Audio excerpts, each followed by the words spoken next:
Merhaba güzel insan. Hala Bioragame'e eğer üye olmadıysan veya alışverişini referans linkine tıklamadan yapıyorsan burada bana destek olmak için açıklamaya bıraktığım referans linkine şu şekilde tıklayarak arkadaşlar üyeliğimizi açıyoruz ya da alışverişimize direkt devam ediyoruz. Age of Empires Mobile'i seçtikten sonra Doruk parası sekmesine tıklıyoruz. Buradan ihtiyacımız olan Doruk parasını seçiyoruz. Daha sonra ödeme yöntemlerinden mesela cüzdan dedik. Şu an ay sonuna kadar geçerli %5 indirim kodu Age of 5 arkadaşlar. Ödemeyi geç. Kılıcınız keskin, savaşınız bol olsun. Eğer %5'lik Age of 5 indirim kodunu kullandıysanız arkadaşlar endişe etmenize gerek yok. Ayın 14'ü için yeni bir indirim kodu daha gelecek. Başka sitelerden alışveriş yaparsanız şöyle bir durum olacak. Midas Boy sizi bloke etme ihtimali çok yüksek. Bunu zaten yaşayanlar bilir. Bu süreci riske atmayın arkadaşlar. 2 tane indirim kodunu mesela peş peşe kullandın. Yeniden doğru ihtiyacın oldu. Dioregem'den almanı tavsiye ederim. Gidersin başka bir siteden indirim koduyla alırsın. Bloke düşersin. Blok verir. O blok süreci de 1-2 gün sürüyor arkadaşlar. 1-2 gün boyunca o alacağım paket elinden kaçabilir. Sevgili dostlar merhaba. Yeni bir içerikle karşınızdayız. Rıdvan'la beraber size bazı bilgilendirmeler vereceğiz. Yeni gelen birlikler, birinci yıl etkinlikler hakkındaki görüşlerimiz ve oyuna yeni eklenen işlevsiz mekanikler. Mesela şöyle tıklıyorsun profil resmine. Burada toprak ziyareti diyor arkadaşlar. Buraya tıklıyoruz. Şöyle bir görselle karşılaşıyoruz. Daha sonra burada ayarlar kısmı var. Ayarlar. Topraklarıma hoş geldin. Ne işe yarıyor baba bu? Merhaba kardeşim. Bir çay içmez misin? Ben Kemal geliyorum yaz oraya. Ben Kemal geliyorum. Ee, Şimdilik şöyle bir şey yazalım. Geçelim. Onun dışında dostlar bugün son günü Viora Game'deki çekilişin 25 bin liralık çekilişe katılmayı mutlaka unutmayın. Bir tane giriş ekranı vardı arkadaşlar. süper yapmışlar. Az sövmedim ben ona da. Süper yapmışlar değil mi? Tam sövmelik. Yani reisi oturtmuşlar oraya. Arkasına Yodi Ticariye yapmışlar. Fatihciğimi de vezir mi yapmışlar arkada ne yapmışlarsa. Fatih'i arkaya koymuşlar. Yüzünü de parlatmışlar. Videoda Tarkan'a Ee, benziyor yandan. Ben Tarkan'a benzettim. Sürekli yüz abi hatlarıyla oynuyorlar. Yodit var ya tam cariye gibi durmuyor mu ya? Yodit Giriş tam cariye. ekranında. Benim de dikkatimi çekti. Tam bir şırfıntı. Tam bir şırfıntı olmuş. Allah cariye yapmışlar kadını ya. 5. Henry'yi de koymuşlar oraya. Sütü olanı gibi. 5. Henry tam bir sütü olan değil mi? Evet. Taverna'nın tavernası. Şimdi şuradan taverna kahramanlara bir bakalım. Mesela okçu tavernalara bakalım arkadaşlar. Şuradan taverna bulalım. Okçu taverna. Statlarına bakalım. 58, Aynı. 52, 82, 84, 55, 43, 33, 55, 86. Tavernalara devam ediyoruz. 65, 07, 84. Bu taverna değil ama sakız erosu. Sakızdan çıkıyor. Başka şöyle. Okçu dedik. Okçu tavernalara bakacağız. 74, 56, 45 mesela. Bakıyorsun. Bak. 31 kudret. Ya Komedi. 59'dur. Strateji 83. Allah razı olsun. Tam komedi ya. Evet. Şimdi buna bakıyoruz. 67 kudret. 74 sır. 1.15 strateji. 1.15. 1.13. Bile bakıyor stratejilere. 86, 88, 79. Ortalama Maraşal zaten. Ortalama Maraşal. Onun Selahattin dışında iyi abi gene. 89, 65, 1.15. Selahattin yine iyi. Selahattin güzel kahraman, güçlü kahraman. Özellikleri falan olsun gayet iyi. Yani e, bunun hakkında görüşlerini biliyorum. Tekrar etmeni istiyorum. Sezon 3'te bunu aldık. Ne yapacağız? Aldık 5 yıldız duruyor abi. Olduğu gibi duruyor. Hı, Bekledik. Dedik ki Sit'in yerine kumandan gelir. Ahan gelen kumandan Maraşal Okçu geldi. evet. Tamam okçu gelsin eyvallah. Ve kardeşim üçüncü komutanı niye yok bu dizilimin? Yani süvarisinin komutanı yok. Okçusunun desteği yok. Yani hep böyle bir eksik bırakıyorlar yani. Acı Savaşçı, çektiriyorlar adama. savaşçı kılıç ve savaşçı mızrak dışında bütün birlikler acı çektiriyor ya. Evet. Acı çektiriyorlar abi yani. Üçüncü sezon kahramanı bu. Yapmışsın. Dizilimini bekliyorum. Yani önemli değil. Birinci sezon, üçüncü sezon olmuş bu komutan. İyi komutan yani. 10. sezon da kullanırsın. Her türlü iş yapar. Ama abi bekletme bu kadar insanları yani. Dizilim getiriyorsun. Komutan getirdin. Arkasına Henry geldi. Ne yapacaksın abi? Bir daha komutan bekleyeceksin. Kaç sezon bekleyeceksin belli değil şimdi. Henry'nin yerine bir daha komutan bekle. Bekleye Yıldız bekleye özelliklerine bak. Strateji hasarını 130 artırıyor. Öfke Ya abi bak eğilmesini saniyede 3 artırıyor ilaveten. senle zaten bak Henry'yi kenara koyduk. Sadece Selahattin'le öfke dolumunu hesapladık az önce. Evet. Biliyorsun değil mi? Bak az önce Biliyorum. hesapladık. Henry falan boş ver yani. At Hı kenara. hı. Selahattin saniye başı 8 öfke dolduruyor. Zaten saniyede 10 birlik kendi dolduruyor. 18. Hadi 20 Selahattin'i bir de. açayım. İmzasını. 2 kudret ve strateji bonuslu. Hı hı. Saniyede öfke dolduruyor, tamam mı? Tamam. Biz onu 450'den hesaplayalım. 450 çarpı 4, 0.003 450'ye çarpı kaç dedik? 2 artı 425. 2. 4.7 bu Rıdvan. 4.7 de odur. Tamam mı? 4, 8, 9.5. 10 de. Düz hesap yapalım. 10 öfke dolduruyor diyelim yani. Saniyede 10 öfke dolduruyor, tamam mı? Tamam. Normal. Her saniye 10 doluyor. Buna da 10 10. ile hesaplayacağım. Hadi Tamam. 20. Bak saniyede 20 dolduruyor. Senin öfkesi 350 değil mi? 350. 350 yani 35 saniye. 35 saniye. Bu her saniye 20-20 dolduruyor. Yani 17 saniyede kumandanı atıyor şu an. Selahattin'in sadece bu özelliğiyle Evet. beraber. Yani 2 kat öfke dolduruyor gibi oluyor. Yani 17 saniyede atıyor. Bak bir de bunun imzası 35 öfke dolduruyor. 35 öfke dolduruyor. Kumandan her imza kullandığında Hı yani hı. 3 saniyede bir çalışıyor. Yani her tur Doğru. öfke doldurabilir imza atarsa kumandan, tamam mı? Hı hı. 35 öfke demek 3,5 saniye demek zaten. Yani 17 saniye doluyor. 2 kere imza atsa 7 saniyesini siliyor zaten. 10 saniye 10 kalıyor saniye geriye. oluyor. Aynen. Bunun daha zafer kükremesi var abi orada bak. Hemen Fullersen bakalım. zafer kükremesini 30. O da 3 saniye düşürüyor. Yani o kadar turda bir tane atsa 3 Hı. saniye düşürüyor. Yani 10 saniye civarlarında kumandan atabilecek bu. Yani duruma göre Kumandan. bir duruma göre Tabii. 8 saniye ile 10 saniye arasında yani en iyi 8, 10, ihtimalle 11. en iyi ihtimalle yani Henry'de kullanırsan 7 saniyede bir kumandan atar. Henry'de olsa. Henry'siz 8, Henry 9, 10. olursa aynen. Henry olursa 6-7 saniyede bile atabilir yani. Ama Evet. bak Henry'siz zaten bence yeterli bir rakam 10 saniye. Yani Henry'e gerek yok ya. Henry'yi çıkar öfke dolumu için. Bence yeterli bir saniye. 9-10 saniye. Şimdi Başarılı yani yeterli. daha kumandanımıza geçmeden önce destekleri konuşuyoruz. Bu önemli arkadaşlar. Destekler çok önemli. Çünkü bu birliğin çok zayıf bir noktası var. Onun üzerine konuşacağız. Neden Henry'siz plan yapıyoruz? Şimdi Henry olursa arkadaşlar 6 saniyede 7 saniyede bir kumandan atarsınız. Orası amenna.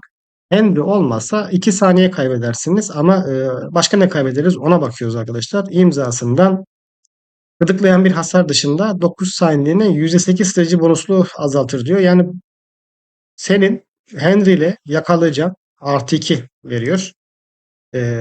Strateji artısı 0.83 maksimum. Yani bunun üzerine strateji koyar mısın bilmem yani. Hani koydun diyelim 450 elde ettin. Ve Henry'e bakalım şimdi 40 level işte burada %8.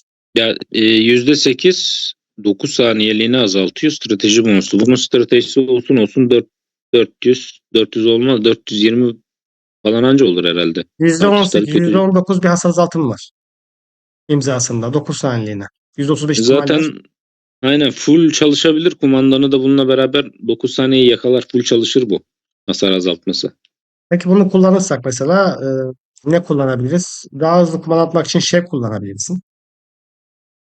Birlik yenilemek için savaş taktiği, savaş ustasının ihsanı. Neden? İmza atabilsin diye. Aynen savaş bu zaten banko olacak da zaten bundan bir hasar çıktısı beklemeyeceksin. Onun yerine yedek olarak ya savaş taktiği yenileme yapsın diyeceğim de çok da bir şey yenilemez. En iyisi şef bence burada. En azından ilk kumandan için hızlı bir şekilde hasar azaltımı da alır. Hızlı bir dolumla. Napolyon'un 5. yıldız özelliğinde %100'e ulaşmana gerek yok. %90'a ulaştığın zaman ilk iki kumandan becerin için diyor. %90'a ulaştığın zaman patır patır steklenmeler olacak. Şef daha mantıklı olur burada ya. İlk kumandanı ne kadar erken attırırsa hem e, kumandanın kumandanı attığı zaman imza becerisini Evet. bufflıyor ya. Hem o güzel Şimdi hasar çıktısı yaratır hem de hasar elimizde olmadığı azaltması işe için yarar. şu an teorik olarak konuşuyoruz ama mesela şey 2 fullledin, bunu fullledin mesela. Yani şey kullansan da kullanmasan da saniyesi değişmiyorsa arkadaşlar o zaman savaş taktiğine geçebiliriz. Ama bir saniye bile değiştiriyorsa şey kullanılabilir. İlk öfkesi ne kadar kumandanın? 200. Napolyon'un 200. 210, 350. Bence ilk kumandan için kullanılması daha mantıklı ya. Çünkü ilk kumandanı erken atarsa bu hasar azaltmayı net bir şekilde alacaksın. Hı hı. Bir de hasar arttırımlarını alacaksın kumandanı kullandığın için. İmzayı bufflıyor ya. Bence şef daha mantıklı. Yani bunun zaten stratejisi falan düşük. O savaş taktiğinden ne hasar vurabilir ne yenileme yapabilir. Yani Yani 450 de Şevkin farazi konuştum. o kadar da 400 yoktur ha, ben sana yok söyleyeyim. yok o kadar çıkmaz. 400 falan. Yani Yani, %18 falan olur arkadaşlar. %17, %18 bir hasar azaltması olur 9 saniyeliğine. Ama nihai savaş tutasının ihsanıyla beraber imza etkinleşme ihtimali %50'ye çıkıyor. yani öfke dolumu da düşük. 10 öfke dolduruyor. Yani bir imza 1 saniye kazandırıyor yani sana. Hem diğerlerini kullanabiliriz. Valla bugün muhabbeti döndü de yani Evet. Liang, Sharman hepsi olur yani, ben sana söyleyeyim. Hı. Bence Liang Liang da olur. daha iyi olur da Sharman'a çok ihtiyaç yok. Liang'ın etkinleştirme ihtimali, işte hasar bonusu, hasar arttırma bonusu olsun, işte hasar azaltmaları olsun. Yani çok daha iyi olacağına eminim ben Liang'ın. Bir 100 Ya bir de strateji strateji falan de veriyor yani. veriyor. 100-110 strateji veriyor. Yani Amenna. burada Bunun dışında stratejisi düşecek biraz. Belki o kadar vermez ama geneden 90 bile verse yeterli bir rakam yani. yani ilk 12 saniye boyunca 125 azaltıyor. Sonra 112,5'a düşürüyor bu olayı. Bir de He-Man etkisi var. Abi Kudret zarından seni koruyor ve yanındaki tüm birlikleri koruyor. Aynı zamanda kumandanın imza aktif beceri hasarını %15 artırıyor ve 150 ihtimalle birimleri yeniliyor. ya strateji bonusu hasar arttırımı alıyorsun burada. Yani gayet yeterli bence. Evet. Onun Yani dışında şu an şunu arkadaşlar, da kullansan olur. onun dışında ne var?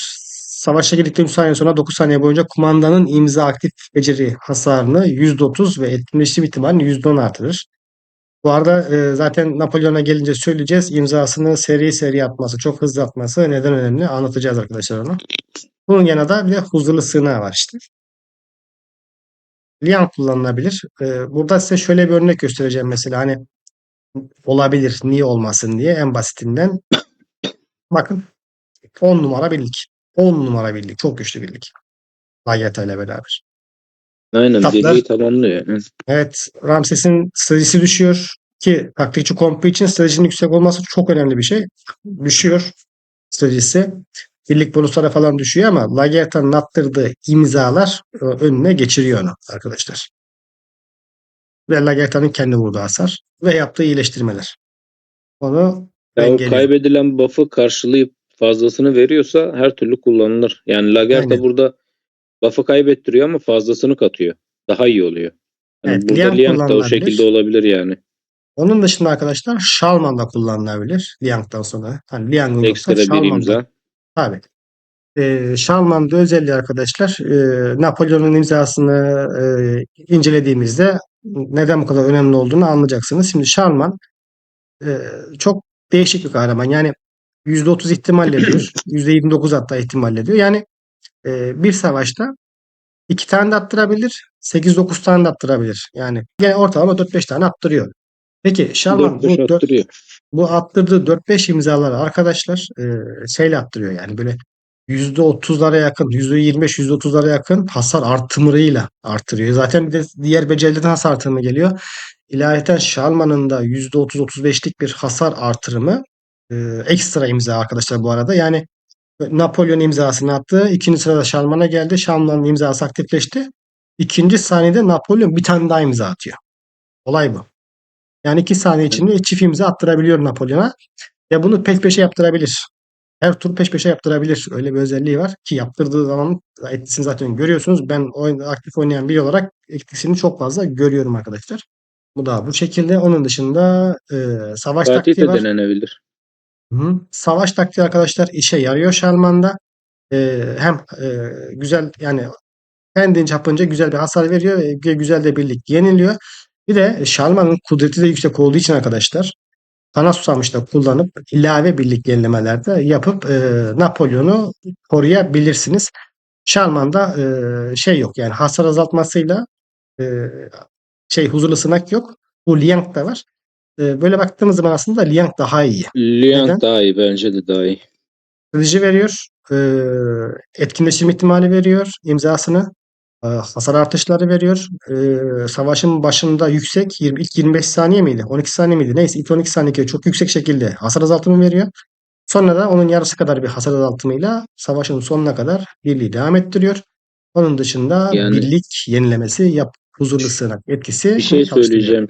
Araya gireyim de bir şey söyleyeceğim. Şimdi Liang Sharman'dan neden daha iyi olur biliyor musun? Hı Şimdi hı. Selahattin'in imzası 3 saniyede bir etkili oluyor. Yani kumandan imza atınca Selahattin imza aktif oluyor, öfke dolduruyor. Bu 3 saniyede bir tetikleniyor. Yani şimdi Sharman ikinci tur attırdığında öfke dolumundan faydalanamayacak.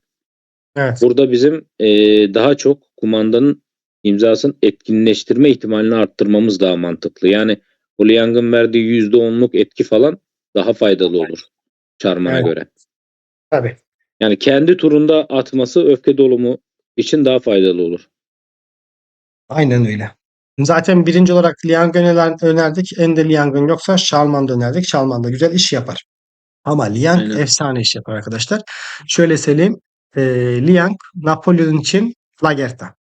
Ramses'in Lagertha'sı neyse Liang da Napolyon için o arkadaşlar. Bu etkiyi yaratacak. Aynen. Yani Henry'nin yerine kullandığınız zaman getirisi götürüsünün kat kat üstüne çıkmış olacak. Bence Selahat, kesinlikle yani. Napolyon, Selahat Selahattin, Liang. Bu birlik böyle oynanması lazım. bence de öyle oynanması lazım. Selahattin'in imzasında bir de hasar arttırımı da var. %30'luk 6 saniyeliğine. O da çok güzel. Evet, geldik Napolyon'a. Bence bunun imzasından başla.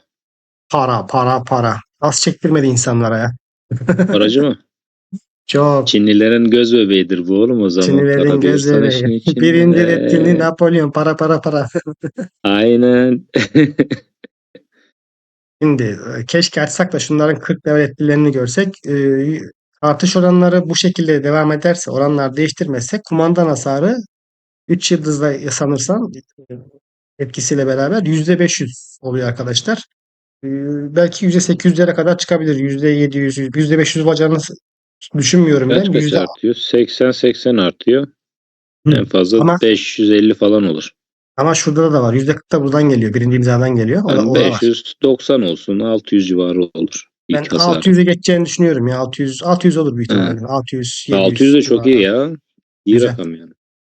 Güzel. 600 güzel rakam. Şimdi ilk önce ya bunun işte kumandan becerileri hem imzayı besliyor hem şeyi besliyor. Kumandanı besliyor. İkisini birden besliyor arkadaş. Yıldız özellikleri. Bir Bugün şöyle saf bakalım. Saf bakalım bir yıldızda. Böyle bir okuyalım. Sonra yıldızları açarak oturmuş olur hem. Bugün diyordum bir şey söyleyecektim. bugün grupta biri attı sanki onun 40 seviye etkilerini ama Hı hı. senin grubunda da yanlış hatırlamıyorsam maksimum 550 idi herhalde de ikinci lulunu hatırlamıyorum. Önündeki koni şeklindeki alanda bulunan bir düşman birliğine hasar verir. Bir yıldız yaptığın zaman arkadaşlar %89. %189. Hani bir yıldız yapsan tamam. Verir. Muzaffer dönüş halindeyken etkinleştirildiğinde ek olarak iki düşman birliğine hedef alır ve ana hedefe bir ekstra hasar daha verir demiş şu oranda. Ardından tüm işaretleri tüketerek bir sonraki imza aktif becerisinin hasarını şu kadar artırır ve muzaffer dönüş halinden çıkar. Savaşa girdiğinde 150 öfke kazanır. Bir çıkta 200. Kumandanı bu. Güzel kumandan aslında şu bir daha tetiklenmesi, steklenmesi, fazla hasar vurması. Bir de çok hızlı atacağı için bu kumandanı güzel. Oyun Rıdvan bu birlik için şey demiş yani ana hasarı kumandan becerisini atmadığı sürelerde hasarı olmaz demiş. İmzaya bakıyorsun. Düşman birliğine Bence silah hasarı verir. Hı? ana hasarı kumandan zaten. Kumandan Ana hasarı e, kumandan. dizilimi de bunun işte şöyle bir güzel yanı var. Şimdi imzayı okuyunca da şey yapacağız. Evet. Aslında ilk imzadan başlasak daha iyiydi. Şimdi imza kumandanı besliyor, kumandan imzayı besliyor. Aslında çift hasarı var bunun yani. Hı hı. Bir imzayı okuyalım. Anlaşılır Düş, zaten. düşman birliğine diyor strateji hasarı verir diyor. Şu kadar verir diyor. Oranlar biraz düşük. Büyük ihtimal bu da %300'lerde falan bir şey olur. %200, %300 arası bir şey olur Rıdvan. %250 civarında bir şey olur bu. Verir ve kahramana bir işaret kazandırır demiş. En fazla 2 işaret birikebilir. Birikme limitine ulaşılınca kahraman muzaffer dönüş haline girer. Düşman birliğine anında strateji hasarı verir. %107 strateji bonusu demiş.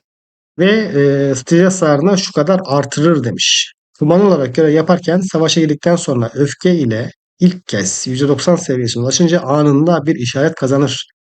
Her 60 saniyede en fazla bir kez tetiklenir. Yani bir savaşta bir kez tetiklenecek. Yani 60 bir dakikanın üzerine savaş çok nadiren olacağı için ki dayanacağını da sanmıyorum ben. Kesinlikle dayanacağını sanmıyorum. Liang'da bile zor dayanabilir. Ee, bir Aynen. dakika. Ya Herro ya Merro olur yani.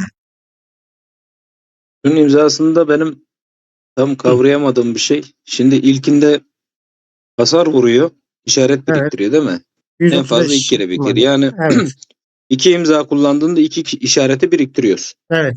Biriktirdiği zaman şu Ondan olay oluyor. sonra Muzaffer dönüşe giriyor. ulaşınca da muzaffer dönüş haline giriyor. İki Hı hı. imzadan sonra. Muzaffer dönüş haline girdikten sonra düşman birliğine anında strateji hasarı verir. Şimdi şöyle mi oluyor? Yani iki taneyi doldurdu. Doldurduğu gibi bir tane ek strateji hasar daha verip o şeyleri siliyor mu? Etkileri mi? O biriktirdiği şeyleri, etkileri siliyor mu? Tüketir. Yüksek ihtimal tüketir. Ama bak mesela burada tüketir yazıyordu değil mi? Burada tüketir yazıyor. Burada tüketir yazmıyor. Ama bak iki tane de bir mi ekstra vuruyor o zaman bu? Ama şöyle bir şey de var. Şimdi iki tane Hı. biriktirdin. Tamam kaldı. Muzaffer dönüş haline girdi. O zaman muzaffer dönüş halindeyken ekstra hasar vuruyorsa, tüketmiyorsa hep her imza attığında o zaman bunu da kullanmış olacak o zaman. Öyle mi olacak? İki ihtimal var arkadaşlar.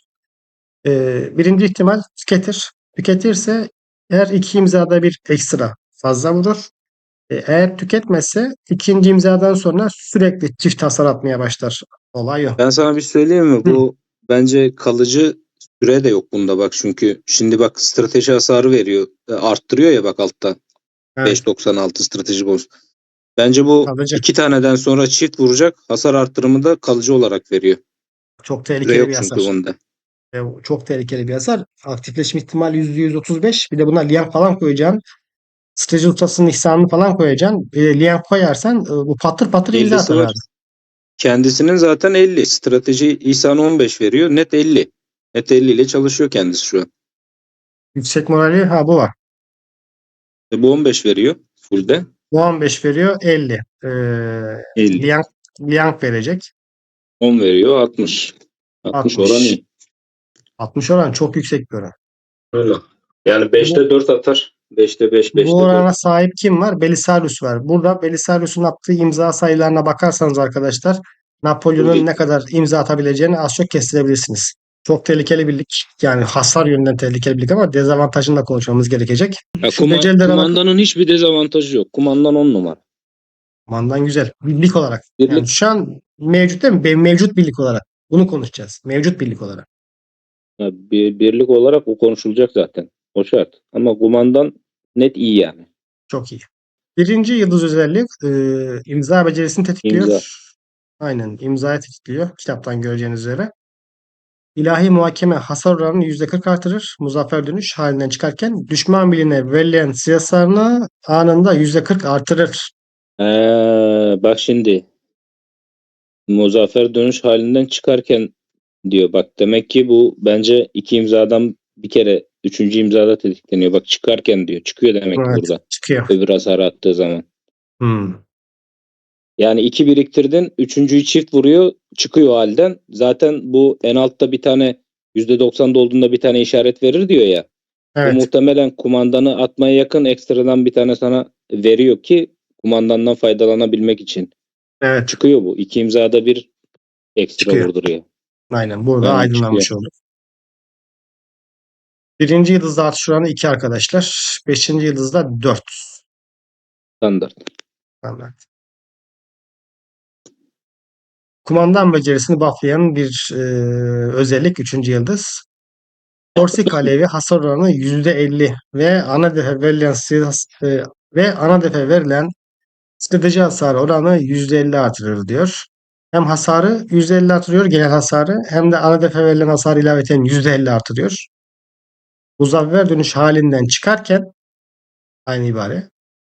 Yani 2 tanesini elde ettin. Üçüncüye herhalde çıkarken sonraki 2 imza aktif becerisinin hasarını artırır. Bu şöyle oluyor galiba. E, Şu anda bir yıldızdayken bir tane imzasının hasarını artırıyordu ya. 3 yıldız Hı. yaptığında sonraki 2 imzanın hasarını arttırıyor. Evet. İkinci vuruşu da bufflıyor burada. Bir de onlar yukarıdaki hasarlar hasar oranları. Örnek 500-550 hesapladık ya. Hı hı. 500 ise 550 yapıyor hasarı. Evet. Oranları arttırıyor sadece. Kuman olarak görev yaparken savaşa girdikten sonra öfke ilk 2 kez %90 seviyesine ulaşınca anında bir işaret kazanır diyor. Yani öfke dolmadan işareti kazandırıyor. İkinci Aynen. işareti kazandırıyor. Yani burada şunu anlıyoruz. Kumandan atılmadan abi senin steklerin hazır hale geliyor. Aynen. 2 tanesini hazırlıyor sana. İlkini. 5. özelliğimiz Muzaffer dönüş hali. Bu da arkadaşlar kumandanı besliyor. Bu arada yıldız özellikleri kumandanı besleyen 2 tane kahraman var şu ana kadar. Biri Hatshepsut, biri de Napolyon oldu. Muzaffer dönüş halinden çıkarken sonraki 2 imza aktif becerisinin hasarını %5 artırır. Sıcı Strateji bonuslu. bonuslu. Güzel. Kumandan olarak görev yaparken savaşa girdikten sonra öfke ilk 2 kez %90 seviyesine ulaşınca anında 2 işaret kazandırır. İşte. O zaman Pat, pat. bu olduğunda o zaman ne oluyor biliyor musun? İlk 3 kumandanı direkt işaretli attırıyor. Direkt. Ve Doldurtturuyor. imzalar da 3-3. etkileniyor bundan. İmza da kumandanı double vuruyor yani. Pat pat pat pat vuruyor. Yaylım Yani ateş. garantiliyor bu. Aynen. Direkt 5 yıldız yap arkadaşım. Yaylım ateşine geç diyor sana. 5 net yapılması lazım zaten. 5 Yani yapılması lazım. ama birlik yapılacak bir birlik mi onu da konuşacağız tabii. Yani yapılacaksa net 5 yapılmalı da yapılmalı mı yapılmamalı mı onu gene bir Şimdi bu tartışmak lazım. Ramses'le aynı kefede arkadaşım. Benim savaş esnasında 850'ler falan buraya hesaplamıştım. 850 çarpı. Savaş başlayınca benim Ramses'in imza strateji 850'leri buluyor. 0.003. Bu da aynı zaten hemen hemen. Bu E, ama net bulmaz. Bunun kendine has verdiği bir strateji yok. Bunu ham hesaplaman lazım. Bu kendine Gerçi strateji vermiyor. aynen ham hesaplamak lazım. Bir yangı da katarsak 700 falan 750 falan verir. 720'lerde falan Liang bir şey. 90 verecek buna. Bunun da ham şimdi senin seviyendeki bir hesapta hesaplarsan işte mücevheri falan filan en fazla 600 falan stratejisi olur. Liang verdi 690 olur. 700 olur maksimum yani. 700 çarpı aynen. 0.003 hmm, çarpı 5 artı 5. 5 yıldızlı arkadaşlar ilaveten %5 artırıyor yani. Bir de buradan geliyor yani %15. %15 buçuk artırıyor ilaveten diğer imzaları. Aynen. Hasar yönünde arkadaşlar hiç sıkıntı yok. Hiçbir sıkıntı yok. Oyunun önerdiği şekilde Henry ile oynayanlar geçmiş olsun. Şimdi gelelim dezavantajına. Niye geçmiş olsun? Şeye bakmadık. Dur. Kartal topçusuna bakmadık. Bu da çok güzel bir beceri. Top. Diyor ki strateji hasarını %10 artırır. Güzel. Strateji bonuslu. Strateji Çok iyi. bonuslu. Çok iyi. Yani 30, %30. Evet. Ve %50 ihtimalle yüksek bir ihtimal düşman savunmasının %20 kadarını yok sayar. Bir kumandan meclisi etkinleştirdikten sonra imza aktif becerinin etkinleşme ihtimali 6 Hmm, saniye boyunca Çiçek. %10 artar. Aynen Al öyle. sana Liang'la beraber %70 oldu. Çiçek. %70. Ve pasif Iskası beceri yok direkt abi. savaşa başlar başlamaz başından sonuna kadar hazır. İlk kumandanı attıktan sonra tamam hazır ve nazır. Hazır ve nazır. Yani 6. 7. saniyeden sonra hazır ve nazır. Şurası. Alt, %10. 6 saniyeliğine veriyor. Zaten kumandanı 9-10 saniyede dolduruyor. Belki bir tur boş geçer. Onu da gene Yani %60 ile atacak. Gene boş geçmez ya. bir şey söyleyeyim mi? Yani bildiğin Ramses'e çok yakın imza atar mı ya? Bu %70 atacak. Ya Ramses'e yakın atamaz tur sisteminden dolayı da. Doğru. Tur sistemi var. Ramses yani Ama her turda ama garanti atacak. Belisarius gibi atar diyebiliriz yani. Belisarius Belisarius gibi full atıyor atar. ya. Bu da full atar yani. Her tur garanti atar Belisarius gibi. Aynen. Öyle diyelim. Belisarius gibi her tur garanti atar arkadaşlar. Yani Yani 30 saniyede 10 tane atar. 10-11 tane yani atar. ben şu kılıç olsa koy arkasına Lagerta'yı şov yapsın. Değil mi? Yani o imzaları biriktirip çatır çatır yani Bak muhteşem olur. Lagerta kılıç okçu olaydı. Direkt Liang falan değil. Direkt Lagerta'ya koyacaktık. Abi canım direkt Lagerta. Zaten arkadaşlar Kartal toplusundan sonra bakmamıza gerek yok. Belli yani. Bunu yapacağım baba. Bunu yapacağım. Bu. Hem verdiğin siyasını 130 artırıyor hem de imza aktif beceri netleşme ihtimalini %15 artırıyor. Net. İhsan'la Çok beraber iyi. arkadaşlar Kartal topçusu. Bu iki beceri net yani. Başka beceri denemeye falan filan gerek yok yani. Bunlara falan denemeye gerek yok. Şu iki beceri. Niye gerek yok? Zaten adamın her turda imza atacağı garanti olduğu için imzadan hasarım var. Zaten 6 ile 8 saniye arasında banko diyelim. 6 ile 8 saniye arasında zaten sürekli kumanda atacağın için ve hem imzayı hem kumandanı double double atacağın için özellikle ilk 3 kumandanı çifter çifter vuracağın için gayet makul. Gelelim şimdi buraya. Sen kardeşim Henry ile oynarsan Nanay. Niye Nanay? Bak kudrete bak. 0.31 zırh 0.59. Geceleri de geleceğiz ya. Lubu içinden geçer zaten. Lubu o ilk 6-7 saniyede sana bir tane kritik atsa zaten 50-60k bir bin gitti. Bu yok eder bunu ya. Lubu yok eder. Diğeri Selamun Selahattin. aleyküm dersin biter. Bu ortalama diyelim arkadaşlar. Bu ortalama. Yani baktığımız zaman hemen hemen hepsi aynı zaten. Selahattin yine iyi. Bu Bu biraz Sherman'la kurtarıyor. aynı statları bunun. 83.09. 80 aynen ortalama hemen hemen aynı. Aşağı yukarı aynı ya. İşte çok öyle bir fark etmez yani. 20-30 falan fark eder Aynen. aralarında. Napolyon yetenek ağacına bakamıyoruz değil mi? Bakamıyoruz şu an açık olmadığı için 20 level olması lazım. Aynen Yetenek ağacı da çok önemli bunun ama. yetenek ağacında da ilave hasar artırma, ne bileyim ikinci yıl vuruş hasar azaltması, sürpriz ya Bak o da sürpriz olacak.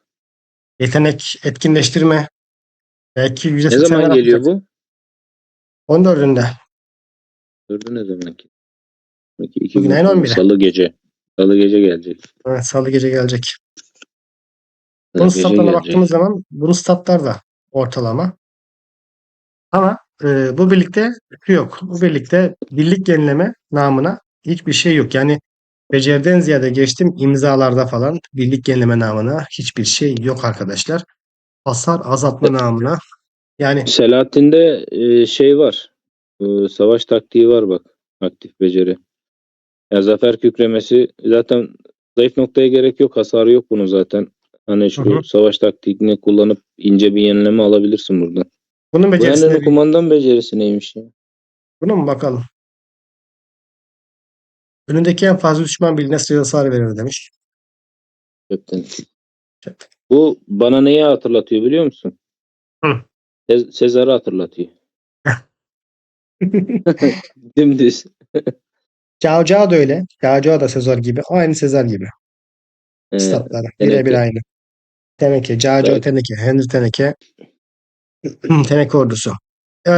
Şöyle diyelim. Lubu bir birliğin içinden geçer. Hele ilk saniyelerde bir tane kritik attı mı zaten 40-50 kasiler kolunu kanadını kırar. Özellikle yeni gelecek kumandanla beraber Lubu'ya bu Napolyon'un hiç şansı yok ona karşı. Zaten okçu. O yönden de yok.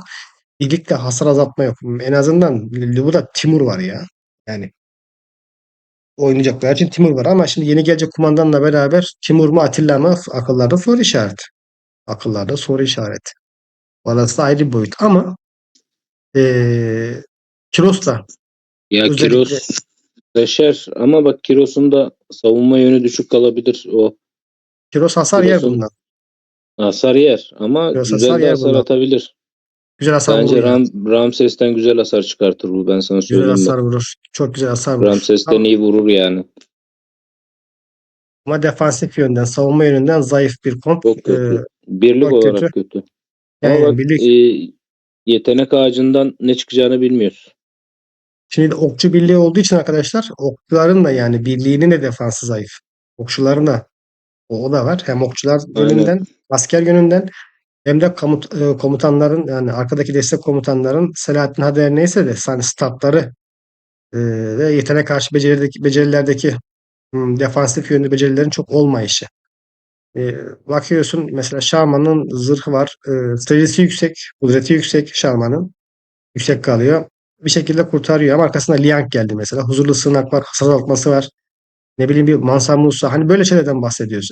Lubu için mesela en azından bir Timur, hani bir İyi FSM kötü Fatih. tutuyor. Hani böyle şeylerden bahsediyoruz arkadaşlar. Umarım anlaşılabilmiştir. Belki Henry yerine gelecek Çak kahramanında daha sonra. En yüksek ihtimal ilk Henry çıkacak zaten. Henry yerine gelecek Çak kahramanında yüksek ihtimal bunlardan biri olabilir Ya diyeceğim de olacak da sanmıyorum kardeşim, olacağını. Okçu birliği gene koymazlar hacı. eziyet edecekler insanlara. Henry ile 3 sezon oynatacaklar milleti. Aynen. Elinde Lagerta'sı olan Yaman, pardon, elinde Liang olan alsın koysun abi. Liang'la çiçek gibi olur. Liang'la birçok açını kapatıyorsun aslında. Valla 3 yıldızlı yank da koysam bu Henry'den iyi olur. Ben sabah da söyledim zaten. Anasını satayım. Büşra koysan Henry'den daha iyi dedim bak Büşra. Şimdi buna Büşra bile daha iyi olur yani. yüzük de bakmak lazım. Şimdi bakalım. Yeni gelecek yüzükler de var. Şimdi Ona çalsın yılan karga çekiliş. gider. Yılan karga gider. Şu mevcut aktif beceri yüzüklerinden bakalım. İkinci vuruş beceri hasarını azaltır demiş. Bu birlikteki diğer iki kahramanın aktif beceri hasarını %4,75 özelleştirilir aktif beceri ettir ihtimalinde birlik hasarı. Bu gitmez. Bu gitmez. Yok ya. O aktif olarak bu Değmez gitmez. yapmaya yani. Aynen Özellik şu ışınları kudret. yapmaya. Şuna da ne dedik? Gereksiz dedik zaten. Gereksiz bir yüzük demiştik. Bakalım. Aynen. Kumandan İkinci hasar var. vuruş zaten bu ya. Aynen ikinci vuruş. Bu zaten çalışmaz. Hı hı. Huzurlu sığınak yok. Şunu almam da bir anlamı yok. Yeni Aa bak. yüzüklerle şöyle bakıyoruz. Ya onun Yeni gene hasar yüzüklerden bir. azaltması var kendinden. Hiç değilse. Evet. Azıcık da olsa. Abi Yani buna biraz bence kumandan için yılan yılan yine kar gider. karga Yılan. o Yılan kadar. karga ikisinden biri. Aynen. Diğer Yılan. iki yüzüğün net savunma olması lazım. Yüce Dağ. Di- Kuzetten açıyı kapatmak için olabilir. Ya da göğe giden şövalye de olur. Göğe giden şövalye mutlaka. Göğe giden ve sakin su. Göğe giden sakin. Ama ben olsam göğe giden gene kullanmam. Net bir şekilde çift savunmaya ihtiyacı var bunun. Bak sakin suyun yanında bir savunma daha hasara bence ihtiyacı yok. Yani Henry'den bahsediyorum yani. Net iki savunma yüzüğü koyman lazım yani. Henry'le oynarsan iki savunma yüzüğü. Henry'le oynarsan göğe giden e, Olabilir. Liang varken olabilir. göğe giden olabilir. Göğe giden çünkü Ama 30 seviye falan olduğu zaman çok güzel kumandan hasar attırıyor. Mükemmel attırıyor. evet. E, Yani ama sakin su birliğin hasar yönünden pek bir sıkıntısı yok arkadaşlar. Zaten bir de bence yılan yok yüzüğü ya. aldığın zaman, yılan yüzüğü aldığınız zaman zaten hasarını artıracaksınız. Bayağı artıracaksınız yılan yüzüğü aldığınız zaman. Onun dışında e, sakin su dedik. Bir yonca olur. Borsuk olur. Aynen yoğuncu Yani olur. Belli bir süre için yoğuncu olur arkadaşlar ya da porsuk olur. Belli bir süreden sonra baktığınız çark kahramanına huzurlu sınaklı bir kahraman geldi. Muhakeme bilgesini koyar geçersin. huzurlu sığınak geldi. Muhakeme bilgisi şey de olur. Şahin de olur. Gariban Şahin. style'a. Aynen garibansan Şahin, zenginsen muhakeme bilgesi. Şahin de iyi. Şahin de güzel yüzük ama ben okçuya huzurlu sınak etkisinin pek geleceğini düşünmüyorum. Geçiş Fatih örneği var ama Valla Fatih. gelmesi lazım. Baba bu dizilime var ya üflesen gider ya. Ya bu dizilimin karşısına bir Süleyman çıksa yine yeter. Adamın lübusu yoksa Süleyman'ı varsa o da yeter. Süleyman bunu bir sustursa bunun eli kolu gitti bağlandı. Evet. Süleyman bunun içinden geçer. Abi Karmanlı Süleyman'ın Liyanklı Süleyman. ilk 6-7 saniye içerisinde bir defa sustursa Süleyman bunu. Hele kumandan atacak zaman. O Bütün kumandan düzeni bozar atamasın. de. O kumandan atamasın gitti. Çok çok toksit Süleyman Birliği. Bir de güçlendi. Liang'la Şarman'la beraber çok güçlü oldu. Hem önceden dayanıyordu. Şimdi ilaveten dayanıyor ve çok muazzam bir hasar çıktısı var. Çok güçlü. Süleyman da çok güçlü. Sun Tzu kadar güçlü Süleyman şu an. Ya ben Sun hala Tzu şunu idrak edemiyorum. Ya, sinirleniyorum şu duruma ya. Yani Ramses, vali kahramanı, Ramses için gelen kahramanlar Sun Tzu'yu etkiliyor. Sun Tzu'yu Ramses'in önüne geçiriyor. Şimdi olmasaydı bak ki imkanı yoktu bunun. ya önüne geçiriyor da şimdi Ramses'in şöyle bir avantajı var. Hem kılıç hem okçu kullanma avantajım Evet, var. avantajım var. Yani tabii o net yani.